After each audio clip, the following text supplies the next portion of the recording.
today's session is based on an image of you as a child standing next to your parent, wanting their attention, and your arms are up, and your face is up, and your heart is up and open.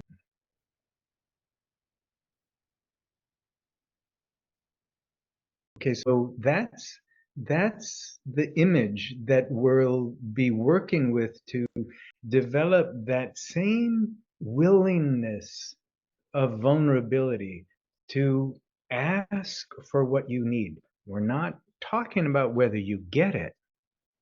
We're talking about the kind of vulnerability that that has an ask and that is inviting connection and to be uplifted. It's my sense that most of us as adults refuse to access that place anymore because it's too vulnerable. We've been too disappointed.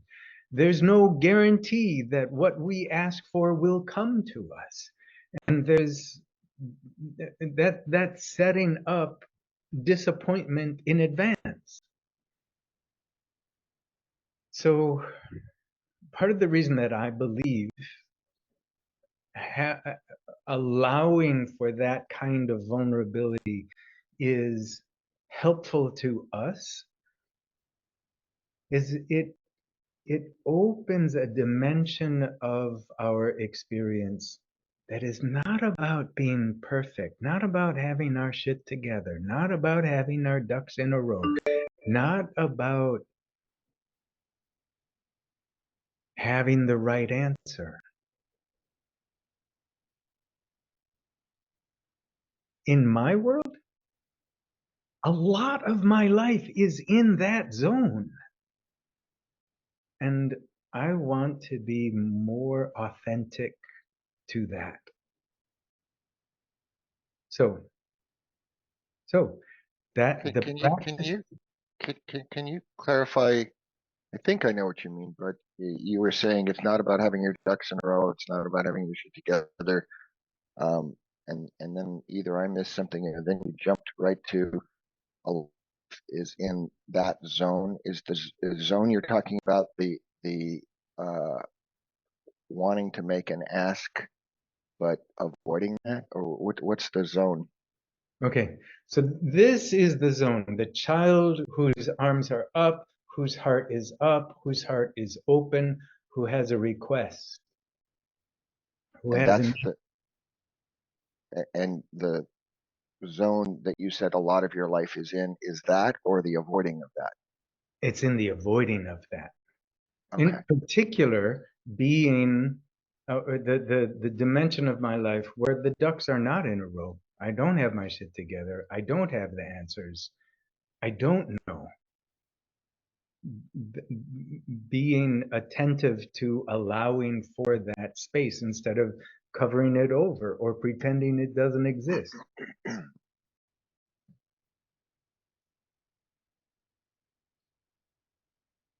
So for me, the way for us to access this, or at least this is the practice that I've been doing, is to find the truth of this in our bodies and in there's like an emotional quality that goes with that kind of ask.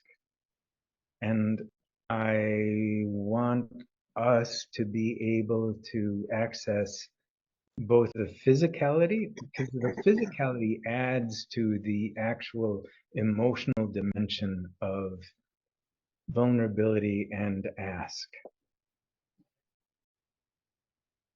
When I have the capacity to inhabit that state more, the ducks in a row, having all the right answers, being perfect, the pressure of that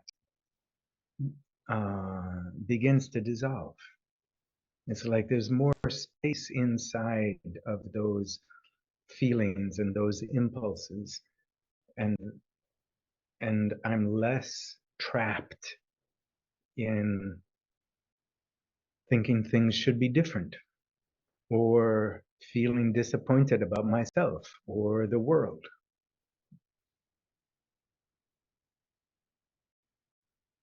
So, Kevin, I want to come back to you to check in to see if this is making sense enough for us to continue forward.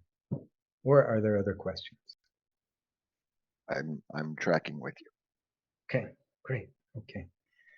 Um, I would like to hear from one of the parents, in this case, I guess it's all mothers, about a situation where you looked and you saw your child wanting your attention.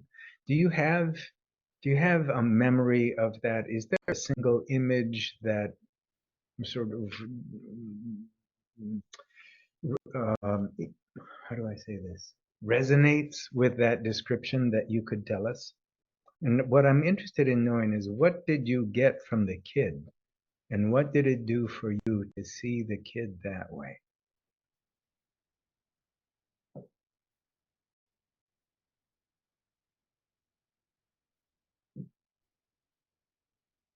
This morning, I was doing my morning meditation, and I heard the door open and the little pitter patter, and they know to usually be quiet. It came up and laid behind me, and then just a little tap started on my back, and I pulled my earphone off and I said, "Good morning. I'm almost finished, and then I'll be with you."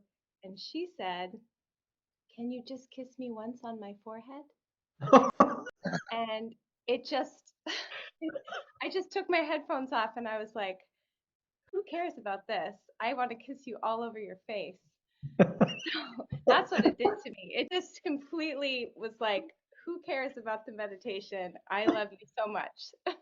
Oh, that is the sweetest story. Oh my gosh. And that she can articulate just what can you just kiss me once on my forehead? Aw. Oh, oh, mm, that story would There's like to be something true. going on there. It's like just opens me up. It's like Mm, so tender. it is tender. Yeah, yeah, yeah, yeah.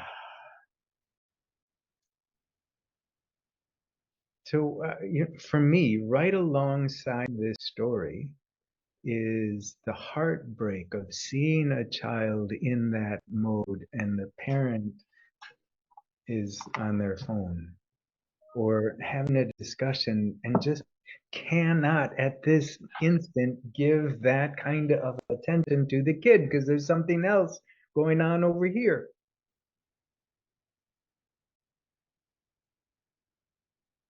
The practice that we'll do today, it may trigger memories and perhaps a sense of abandonment when you were asking for connection and none came. I want us to be able to notice how that affects us, both physically, but also in how we are in the world today. So there's lots here, and we'll touch on some of it today. Uh, and it's possible that it won't be comfortable. So let's say you get triggered into a memory of, oh, I was reaching up for my father and he hit me instead of hugging me. That's a really potent memory, and it could easily trigger an emotional and very physical response of whatever the kid needed to do at that time. Protect herself, run away,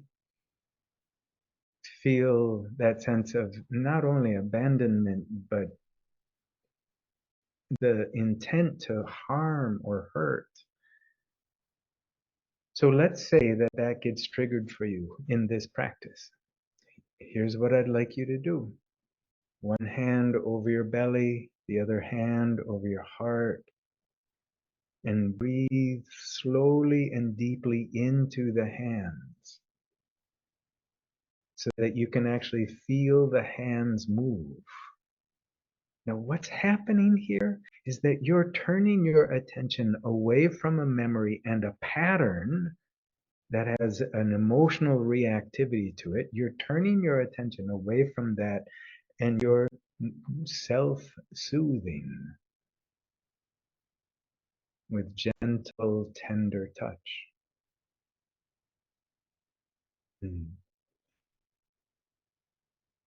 That's part of the way that you get to take care of yourself. As you notice when you're getting agitated and you turn away from the practice that we're doing, and you find ways to self-soothe, to reconnect with yourself, to be okay again. This hand on the belly, hand over the heart, this is one of my favorite self-soothing gestures. And you might have something very different, which is great. That the more the merrier. Okay. Before we turn into the practice, Laurel, I'm wondering if you had anything to add about perhaps Ian lifting towards you, or David, or you lifting towards your parents. Um,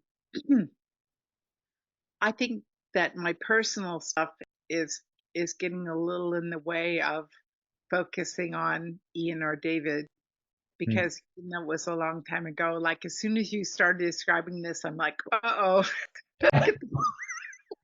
better start the practice right there. Yeah. Good. Oh, good. This is good news, Laurel. This is really good. Yeah, and I know, I understand as an adult that my mother, did not have the capacity to deal with what she was dealing with. But still, after all these years, it's just remarkable to notice. Yeah. And in general, lately, when I go to get my next MRI, I'm going to ask them if any part of this, my emotions are very near the surface. I notice these days, and I think this will be a great exercise for me because I've had a tendency over the years to go where to ask for things that are not available. That's a pattern. So I'm already I'm already with the practice, and I'm looking forward to some new strategies and new ways of dealing with it. Okay. Yeah. There's an interesting thing that I'm noticing that the instruction brings up, that in that place of open vulnerability,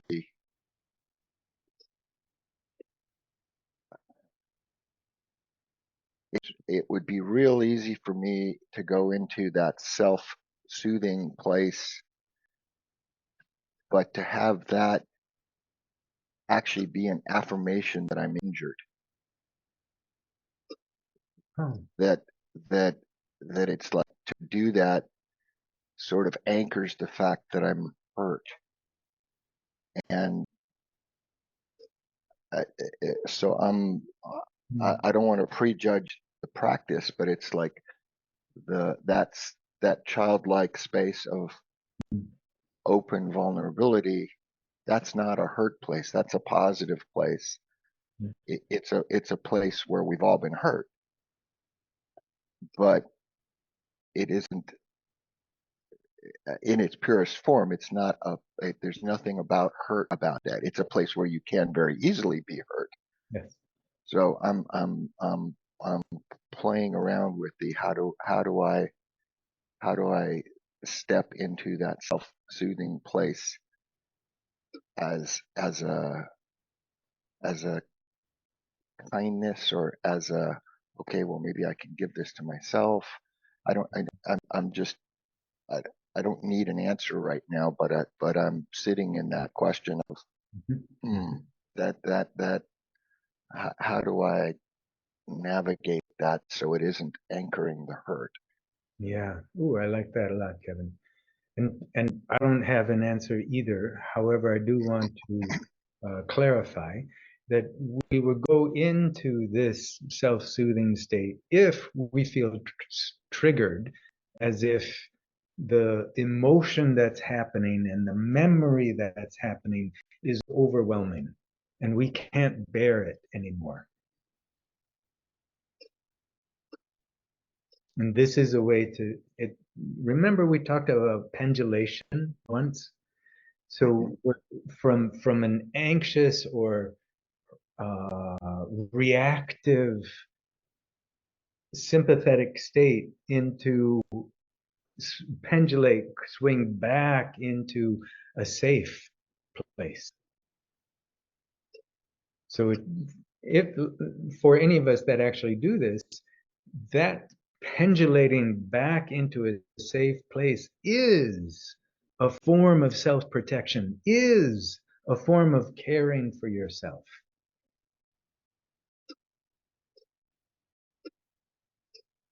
Okay. Okay. Shara, hi. Nice to have you with us. Did you have anything you'd like to add before we do our Yeah, practice? I have a question, or I don't know, because it's so interesting that this is the topic. I spent time with two 10-month-old twins yesterday Yeah. and Saturday, and I don't spend a lot of time with kids, and I don't know, just I'm like I'm half in tears, and I'm afraid what's gonna happen is I'm gonna go into this and like go into this feeling of wanting kids, and I cried about it last night, and it's too late, and I don't Mhm. advice because I know that my childhood, like I I don't need to self-soothe from my childhood, like it's pretty key. um but I might need to self-soothe that I didn't choose motherhood. Mhm. Mhm. I don't know if I know it's up. It's coming Yeah, up. yeah, yeah. It is. um Yeah. yeah, so I didn't know if you had any advice on self-soothing the adult in me that wants to be a mother but isn't going to be one with life so far. Mhm. Mhm. I'm an aunt, Mhm. so I don't know. Mhm. It's Mhm. up to there, but I heard this invitation, and I'm just like, oh, I'm so connected right now to these little babies. Yeah, yeah. So here's an invitation, is that when you lift your arms and you feel your heart come forward and up, that that that is or can be a request to be able to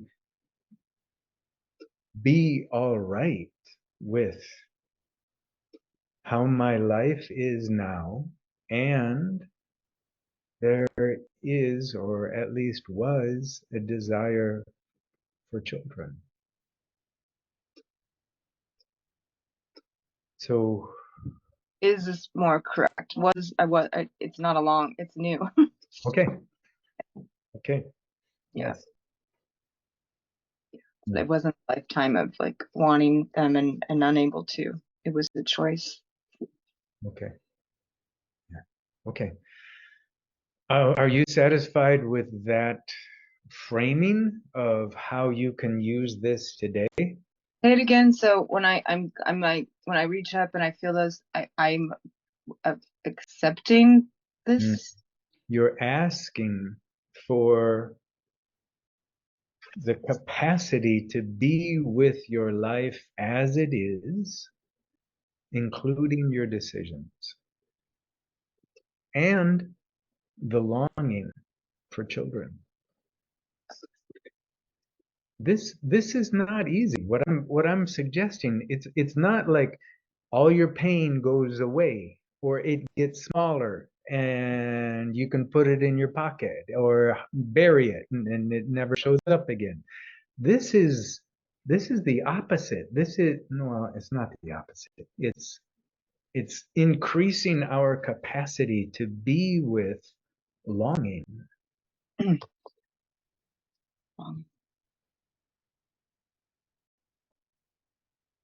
Longing, that's something that I, at least my sense is we don't do so much anymore. I might be mistaken. It could be a really interesting point of conversation after the session. I had to write it down because my brain just kept not grasping it. But I For you, that's so smart. Yes, write it down.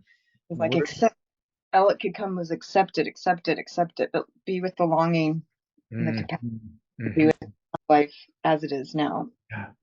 And by the way, every child when we were children, every time we had longing and it was unmet, we survived. I'm not saying we were happy. I'm not saying we didn't develop coping mechanisms that later on in life would be detrimental. I'm saying that having longing and it not being answered in the way that we want does not destroy us.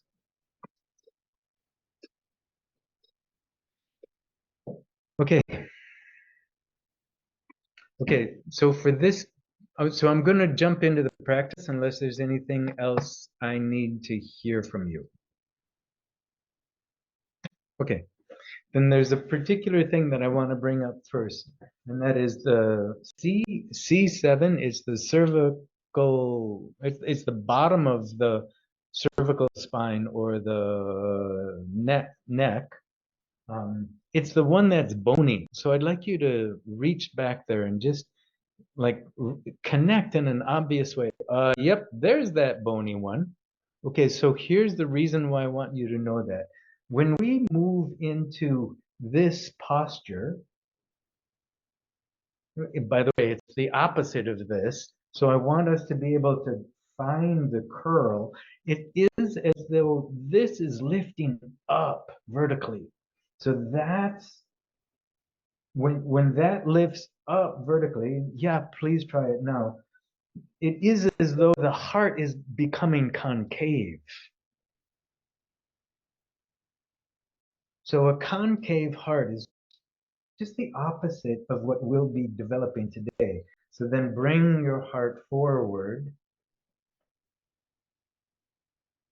Now, there's lots of reasons not to bring your chest forward. But for this exercise, and I'm hoping under these conditions, it's okay to bring your chest forward. Okay, so I want you to just toy with that in your own spine. Mostly for this part of the practice, it's about your spine.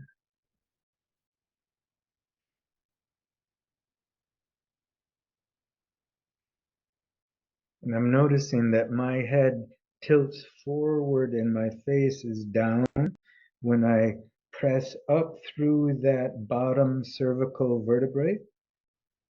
And my head tilts back and my face goes up a little when I press forward through the heart area, forward and up. Okay. Okay, so I want us to do this for 10 more seconds. We're just exploring, and there's a couple of particularly interesting things. This is going to go more than 10 seconds. To notice in this simple back and forth of the spine, you might notice a sense of pain in one particular spot. Or maybe there's a generalized sense of pain. If it becomes such that you think it's better for you to stop doing this, that's a good idea. Then stop doing it.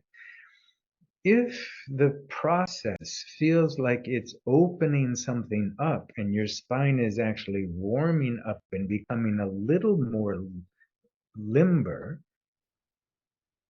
that pain might dissolve, the label pain might dissolve into stiffness or tightness.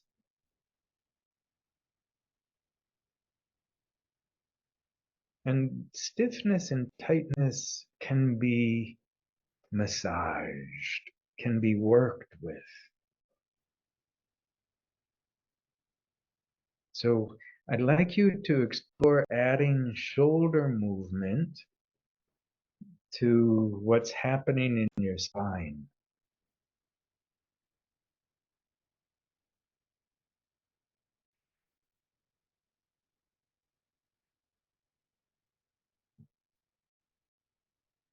So in about 10 seconds, I'll give different directions.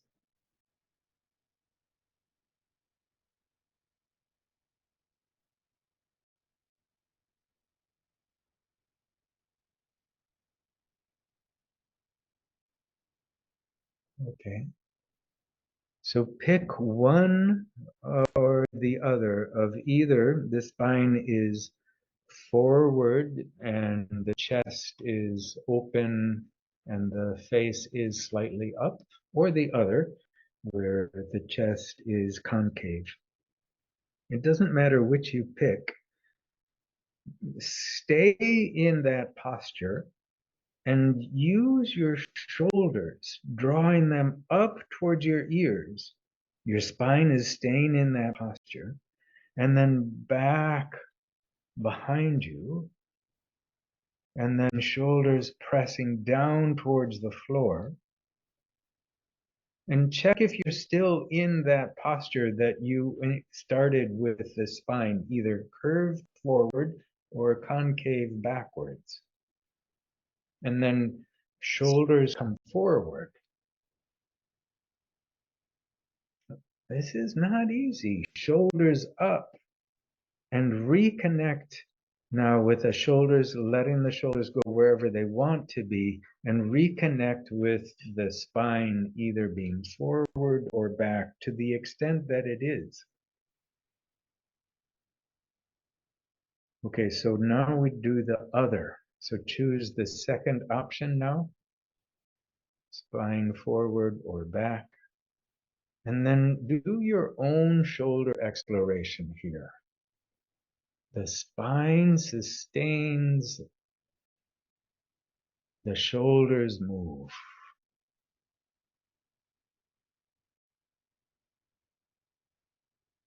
Yeah. Mm-hmm.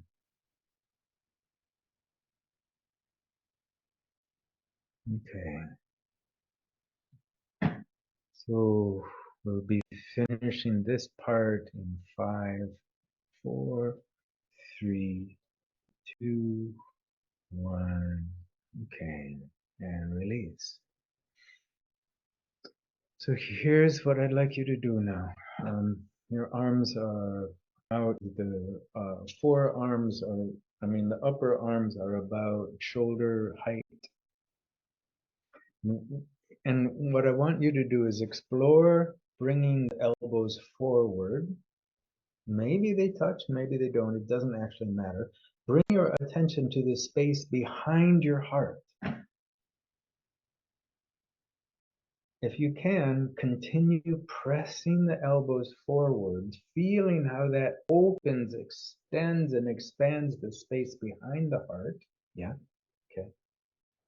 Okay, so now come back to just open.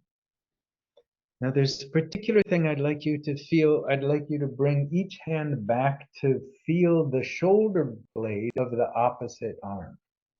So those shoulder blades, like, I want you to get a real sense of where they are in your body. Because when we come back to this posture and we bring, okay, there's a couple of things that are happening simultaneously, but I can only talk about them sequentially. So it makes it a little awkward. Here's the thing that I want you to notice. Your heart gets pressed forward as the shoulder blades press into the spine. The shoulder blades help bring the sun up in your chest. The shoulder blades, you can feel them in your back pressing forward while you draw your arms back. So this is one of the postures, is this, with feeling the shoulder blades press into the spine and then lift up. And at least for me, my torso, my abdominals in the back get really engaged. And then there's extra room for me to tilt my heart up.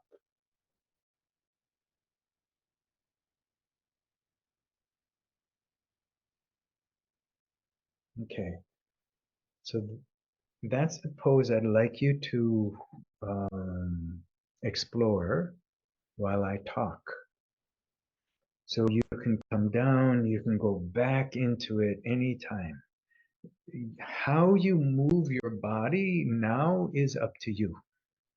You've just explored a bunch of different options, and now I'd like you to make it a dance happening around the spine and that area where your heart is. Okay, so as you bring your attention into your body and you explore what's happening in your body, I'm going to talk a little bit.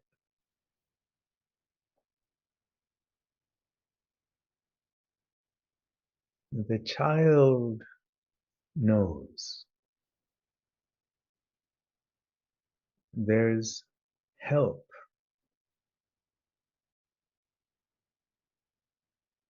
The child lifts her hands and arms and eyes and heart, asking for help. Help in the form of attention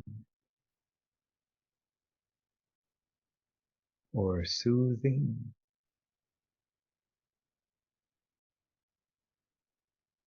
or maybe food.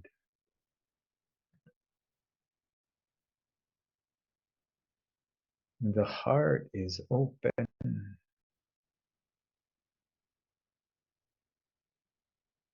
The heart is open like a flower opens to the sky.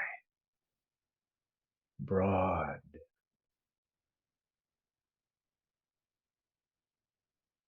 Wide.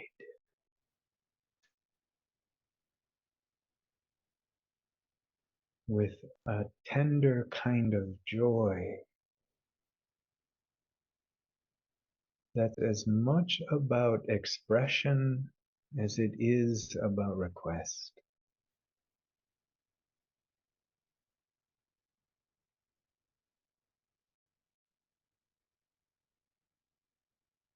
There may be things in your life, in your heart, and in your mind that are under the label or the umbrella of longing.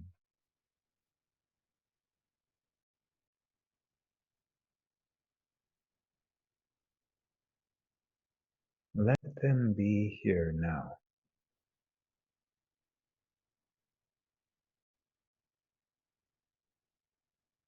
Let your body be a prayer for help.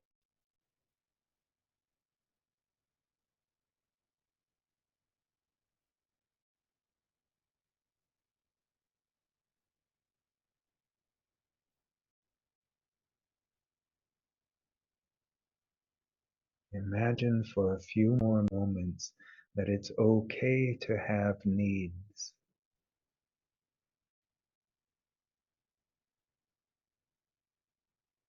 Imagine it's okay to have longing.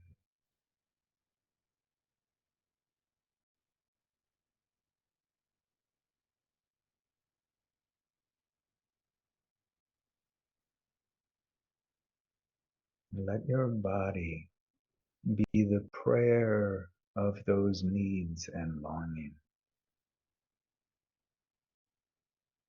For one more minute.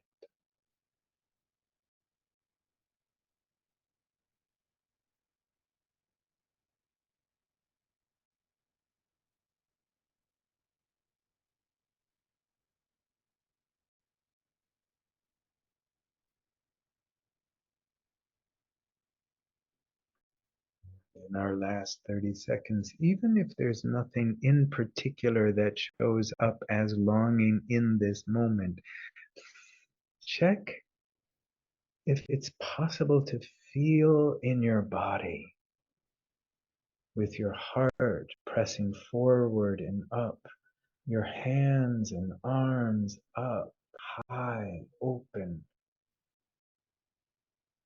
The quality of a request in your body for 5, 4, 3, 2, 1. And let your hands and arms come down if they've been up. We're not going to stay here long, but we're just going to rest. We're not going to stay here long, but we're going to rest for 4 more breaths. 3,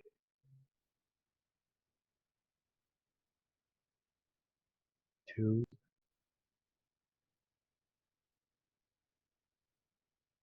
1, 0. Okay, so this time the arms go up again, but the core is firmly engaged. You're connected to your power through your seat, through your sits bones, and the arms come up as if they're signaling victory or triumph. There's power through your core. Your torso is happily on fire. So there's triumph, but there's something very close to triumph, which is slightly different, and that's simple joy. Let your body radiate joy. 10, 9.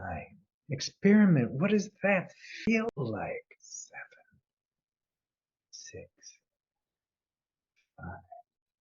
Radiating, just like the sun radiates light.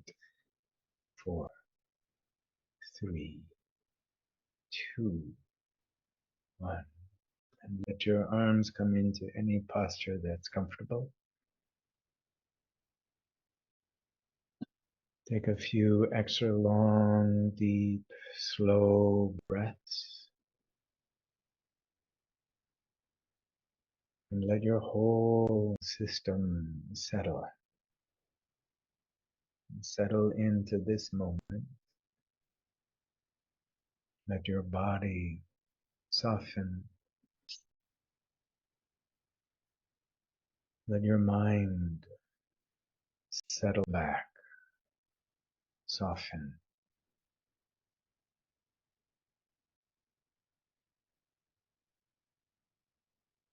Just notice what it's like right now to have a body. This is what the body is like in this moment.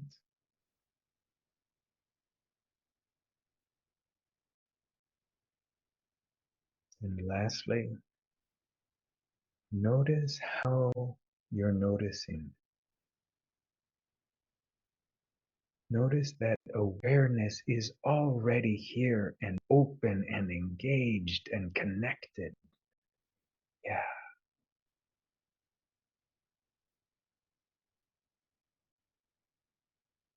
Okay. So one hand to the belly, other hand to the heart area,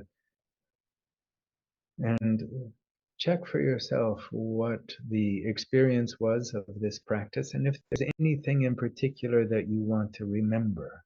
or you want to hold tenderly inside.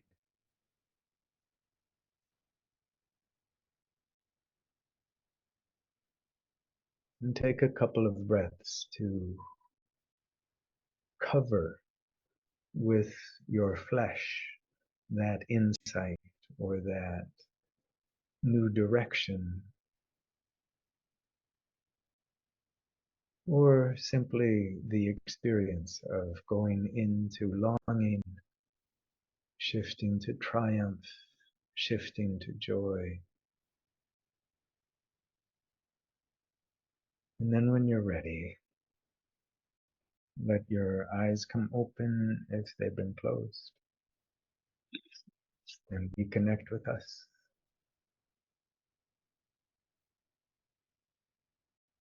Mhm.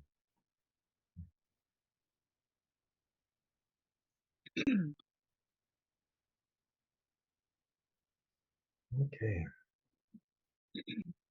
Laurel, would you take over? But before you take over, I'm wondering if you have anything that you would like to say before you go into sort of manager mode.